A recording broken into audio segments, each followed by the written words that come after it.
बहुत समय पहले एक दूर देश के एक राजकुमार उमर रहते थे जो साहसी और दयालु दिल वाले थे। राजकुमार उमर अपनी वीरता और न्याय के लिए प्रसिद्ध थे और उनके राज्य के लोग उन्हें बहुत पसंद करते थे। हालांकि एक चीज हमेशा उन्हें परेशान करती थी। उनके राज्य में पानी की गंभीर कमी हो रही थी। नदियां सूख रही थीं, खेत बंजर हो गए थे और लोग चिंतित थे। एक दिन एक बूढ़ा यात्री उमर के दरबार में आया और बोला, हे राजकुमार, अगर तुम अपने राज्य को बचाना चाहते हो तो तुम्हें जादुई द्वीप पर यात्रा करनी होगी। वहाँ एक ऐसा जल स्रोत है जो कभी सूखता नहीं। जो भी इससे पानी पिएगा उसका भूमि हमेशा हरी भरी और उपजाऊ रहेगी। राजकुमार उमर ने बिना झिझक यात्रा पर जाने का निर्णय लिया। उन्होंने अपने सबसे वफादार दोस्तों नासिर, फहद और सदीक को साथ लिया और विशाल महासागर पार करने के लिए नौका में सवार हो गए। यात्रा आसान नहीं थी। उन्होंने भयंकर तूफानों का सामना किया, कई बार रास्ता भटक गए और कई कठिनाइयों का सामना किया। अंततः कई दिनों की संघर्ष के बाद वे एक रहस्यमय द्वीप पर पहुंचे। द्वीप सुंदर था, लेकिन यहाँ छिपे हुए खतरों का सामना करना पड़ा। जैसे ही वे किनारे पर उतरे, एक गहरी और डरावनी आवाज़ गूंज उठी। जो भी इस द्वीप में प्रवेश करना चाहता है उसे 3 परीक्षाओं से गुजरना होगा। राजकुमार उमर ने दृढ़ नायकता के साथ कहा, हम इन परीक्षाओं का सामना करेंगे। पहली परीक्षा, भूतिया जंगल। पहली चुनौती थी एक घना अंधेरा जंगल पार करना। अजीब और डरावनी आवाज़ें पेड़ों से आ रही थीं और अजीब सी छायाएं चारों ओर लुढ़क रही थीं। नासिर डर गए थे, लेकिन राजकुमार उमर ने उन्हें ढांढस बंधाया।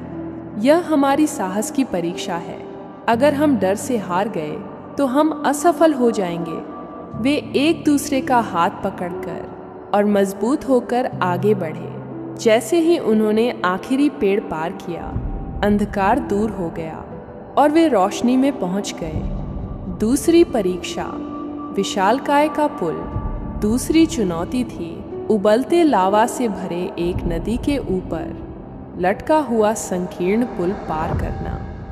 पुल के बीचों बीच एक भयंकर विशालकाय खड़ा था जो गरजते हुए बोला, अगर तुम मुझे हराना चाहते हो तो मेरे 3 सवालों का जवाब देना होगा। पहला सवाल, क्या वह चीज़ है जो साझा करने से कभी घटती नहीं? राजकुमार उमर ने आत्मविश्वास से उत्तर दिया, प्रेम। दूसरा सवाल, सबसे बड़ी ताकत क्या है? उमर ने उत्तर दिया, बुद्धि और धैर्य। तीसरा सवाल, सफलता का रहस्य क्या है? उमर ने सोचा और कहा, मेहनत और ईमानदारी। विशालकाय मुस्कुराया और कहा, तुम सचमुच बुद्धिमान हो, और उन्हें सुरक्षित रूप से पुल पार करने दिया। तीसरी परीक्षा, जादुई जल स्रोत। अब अंतिम चुनौती थी जादुई जल स्रोत प्राप्त करना। जैसे ही वे इसके पास पहुंचे, एक सुंदर परी कन्या प्रकट हुई और बोली, यह जल स्रोत किसी के लिए भी नहीं है। केवल वही लोग इसे प्राप्त कर सकते हैं जिनका दिल शुद्ध हो, जो लालच से मुक्त हो। तुम इसे अपनी इच्छा से लेना चाहते हो या अपने लोगों के लिए?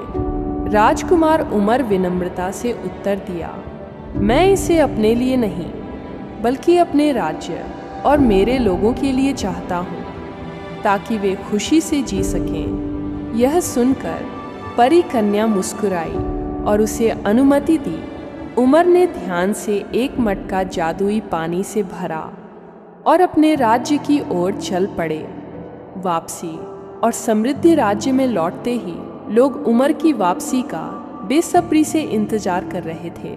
जैसे ही उन्होंने जादुई पानी को सूखी जमीन पर डाला, खेत हरे भरे हो गए, नदियां फिर से भर गईं और समृद्धि लौट आई।